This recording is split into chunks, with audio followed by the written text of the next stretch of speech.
ইডেনে আবার ব্যাট হাতে সৌরভ গঙ্গোপাধ্যায়। ফ্র্যাঙ্ক কোরেল ডেতে প্রীতি ক্রিকেট ম্যাচের আগে সিএবি বাকি কর্তাদের আবদার, তাই ব্যাট হাতে বেশ কিছুক্ষণ নকিং করলেন সৌরভ। মার্কিন যুক্তরাষ্ট্রে অলস্টার টুর্নামেন্টের পর আর সেভাবে ব্যাট করেননি, এখন পুরোপুরি ব্যস্ত আসন্ন টি-20 বিশ্বকাপের জন্য। ইডেনকে ঢেলে সাজানো ছাড়াও সিএবি সভাপতির নজর ভারতীয় ক্রিকেটের দিকে।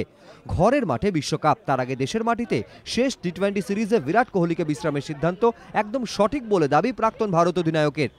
বিশ্বকাপ জয়ের অন্যতম দাবিদার কোন দলগুলি? সৌরভের মতে ভারত অন্যতম দাবিদার, তবে সেরার দৌড়ে থাকবে কোন দল তা এখনই বাঁচতে নারাজ প্রাক্তন ভারত অধিনায়ক। India is also one of the contenders. Ultimately কে জিতবে সেটা যে যেরকম খেলবে তার উপরে। I don't pick favorites because it makes no sense. এই যখন অস্ট্রেলিয়া 4-1 সিরিজ হেরেছিল, ওয়ানডে সিরিজ কেউ বলেছিল T20টা 3-0 জিতবে? ক্যামেরুন বয়েস ছেলেটা খেলবে ইন্ডিয়াতে। স্ট্রাগলিং উইথ স্পিনার্স, সাবকন্টিনেন্টে স্পিনার্স চাই। রঞ্জির কোয়ার্টার ফাইনালে এখন মুম্বাইতে খেলতে ব্যস্ত বাংলা। বৃহস্পতিবার সিএবি সভাপতির যাওয়ার কথা ছিল মুম্বাই, কিন্তু বিশ্বকাপের চূড়ান্ত প্রস্তুতিতে ব্যস্ত সৌরভ স্থগিত রাখতে পারেন মুম্বাই সফর। রক্তিম ঘোষ, এবিপি আনন্দ।